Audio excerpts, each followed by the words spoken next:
Bueno, hoy vamos a ligar la música con el cine, ¿no? Porque vas a hablar de una serie que trata sobre la plataforma streaming de Spotify, algo así. Así es, sí. Bueno, hemos hablado a veces de discos, de recitales, de novedades de la música. Hemos recomendado el podcast del Piti Álvarez hace un tiempito. Y bueno, hoy vamos a hablar un poquito de Playlist, esta miniserie. Son solamente 6 capítulos y está disponible ya hace un par de meses en Netflix. Y es una serie que cuenta la historia de la plataforma de streaming, bueno, que todos y todas conocemos. Hablamos de Spotify. Y bueno, no es, digamos, netamente musical la serie, digamos, no está plagada de canciones, sino que es la historia del creador, de Daniel Ek, el creador, un joven programador sueco que en 2004 comienza a tener la visión de llevar adelante una plataforma legal de distribución de música. Estamos hablando de Spotify, digamos, hoy en día es una de las 10 empresas más grandes de Suecia.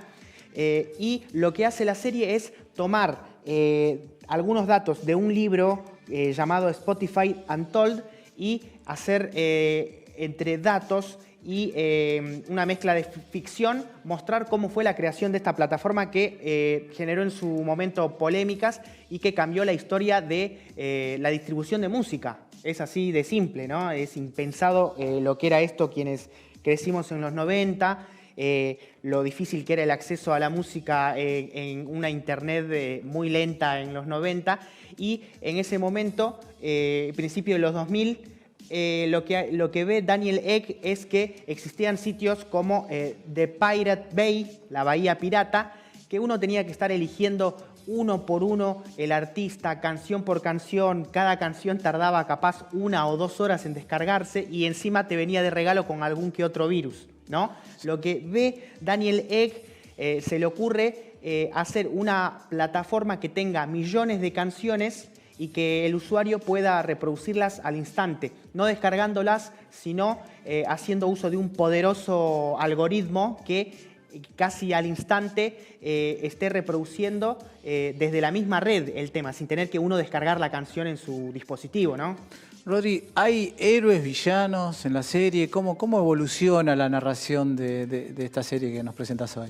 Mira, durante los 6 episodios, digamos que se toma un periodo que va entre el 2004 y, digamos, la actualidad. Lo que se ve primero es la historia de Daniel Ek, el creador que luego de ser rechazado por Google decide hacer su propia empresa y se junta con un extravagante empresario que decide financiar los primeros 5 años que fueron a pérdida. Digamos que esto era una empresa ignota, desconocida, y lo que se proponen es llevar un paso más allá lo que proponían los sitios de descargas piratas. Es decir, había que negociar discográfica por discográfica, artista por artista. Bueno, era un escollo desde lo legal, desde lo económico, era algo impensado, y lo que tiene de novedoso es que cada capítulo cuenta la historia de ese momento de la creación de la plataforma desde una perspectiva distinta. Por ejemplo, en el primer episodio podemos ver la historia de Daniel Ek, que se le ocurre ir adelante, buscar financiamiento y llevar adelante lo que fue luego Spotify. En el segundo capítulo, por ejemplo, vemos la historia de el programador, ¿no? Por ejemplo, uno puede entrar a la serie de distintos aspectos. Por ejemplo, al que le interesa el aspecto legal puede ver el capítulo donde, por ejemplo, se trata todo el escollo legal directamente. En otro capítulo se ve la resistencia de la industria y aparece, por ejemplo, un representante de Sony Music que se negaba totalmente a decir, no, la música no puede ser gratis, la música se distribuye en formato físico, las discográficas le reparten las regalías a los artistas, no puede existir música gratuita. Y, por ejemplo, en otro episodio vemos la perspectiva de los artistas, que por un lado, lo que en ese momento no se sabía qué modelo de negocio iba a ser Marce, y lo que proponía el creador de Spotify decía, bueno, quizás no vean plata al principio, pero van a ser escuchados, digamos, ¿no? Sí. Digamos, la excusa de la distribución. El argumento era de la distribución, pero en el capítulo centrado en la artista que vemos ahí a tus espaldas, Bobby T, los artistas también dicen, no vivimos del aire, ¿no? También hay que pagar el alquiler, tenemos familias y a veces estar solamente en Spotify no te genera ingresos.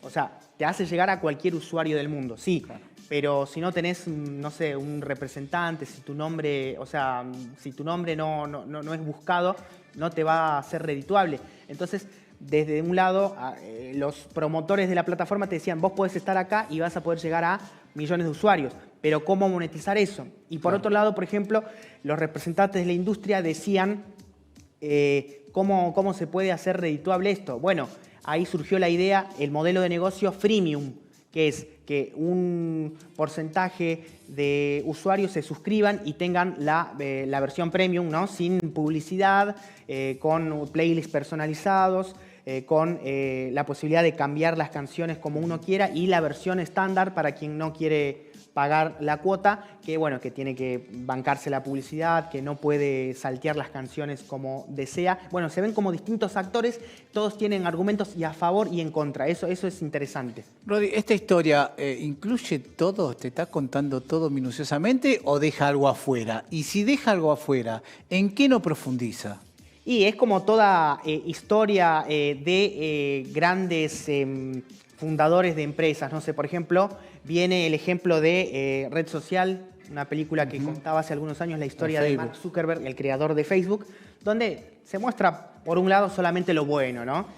O, por ejemplo, la historia de Steve Jobs, el creador de Apple. Bueno, tiene algo de esto un poco, son las partes más tibias de la serie, pero para quienes les gusta la música, como algo que no es solo arte, sino que está vinculado con la industria, con la economía, con lo legal y con la sociedad, es interesante ver cómo se dio este proceso. Pero, por ejemplo, no se ven la explotación que hay en cuanto a los músicos. Todas las ganancias de Spotify son en base a la materia prima que son los artistas y son muy pocos quienes realmente pueden ganar por tener sus canciones en las plataformas, ¿no? Eso, por ejemplo, no se ve mucho, no se ve, por ejemplo, las polémicas que hubo al respecto de qué contenidos aloja Spotify. No solamente aloja canciones, sino, por ejemplo, en la pandemia hubo grandes controversias porque también aloja podcast, ¿no? De comediantes, de políticos, bueno, de un sinfín de vertientes, y en la pandemia alojaba podcast de comediantes y activistas antivacunas. Ah, mira. ¿No? Y, por ejemplo, esto generó una pelea entre, por ejemplo, el cantante canadiense Neil Young, que dijo, bueno, si va a estar en esta plataforma un activista antivacunas, yo saco todo mi catálogo de Spotify. Y Spotify prefirió perder a un artista como Neil Young, que es el Bob Dylan canadiense, para quienes no lo conocen, y dejar a podcast contenidos antivacunas, ¿no? Por ejemplo. Bueno, todo eso no se ve.